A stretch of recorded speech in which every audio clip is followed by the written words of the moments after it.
ہماری توقعات یہ ہیں کہ جی جیسے کہ فائنانس منسٹر صاحب نے ٹیکس فری بجٹ کی اناؤنسمنٹ کی ہے، اس پہ ہم ان کو خراج تحسین پیش کرتے ہیں اور امید کرتے ہیں کہ جیسا انہوں نے کہا ویسا ہی ہوگا، اور ایف بی آر کے نوٹسز کو ختم کرنے کے لیے جو انہوں نے کہا ہے یہ بھی ایک خوشائن چیز ہے۔ لیکن یہ 1 جولائی سے انہوں نے کہا نوٹسز نہیں آئیں گے، تو ایف بی آر نے ابھی سے بہت زیادہ نوٹسز سرو کرنے شروع کر دیے۔ ہمارے ممبر دہلی لاہور چیمبر میں سلسلہ میں آ رہے ہیں، اور ایک ہم نے اس دفعے جو تجاویز دی ہیں اس میں سب سے بڑی جو تجاویز ہے ہماری وہ یہ ہے کہ جو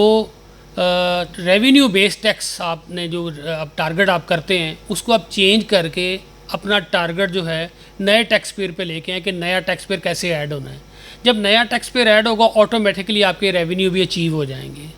اور دوسرا جو ہے سنگل شٹر شاپ جو کہ چھوٹے دکاندار ہے یا ایس ایم ایز ہیں ان کو ٹیکس فری کر دیا جائے۔ اس کی وجہ یہ ہے کہ کووڈ کی وجہ سے پورا سال بزنس نہیں ہو سکا،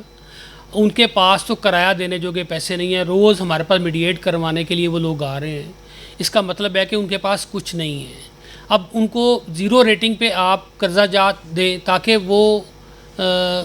قرضے دیں تاکہ وہ اپنے اکانومی میں اپنا رول پلے کر سکیں اور اپنا کاروبار ہے اس کو کنٹینیو کر سکیں۔ یہ جو میجر ہماری ہیں اس دفعہ جو فوکس کیا گیا ہے وہ یہی ہے، اور گورنمنٹ سے انڈسٹری کے لیے ہم یہ کہنا چاہ رہے ہیں کہ جب تک انڈسٹری کی انپٹ کاسٹ اچھی نہیں ہوگی ہم انٹرنیشنل مارکیٹ کے لیے کمپیٹ نہیں کر پائیں گے۔ اس کے لیے جو بجلی کے ٹیرف میں انہوں نے ریبیٹ دی ہوئی تھی اس کو کنٹینیو رکھا جائے، ٹیرف کم کیا جائے، اور جو را مٹیریلز ہیں ان کے اوپر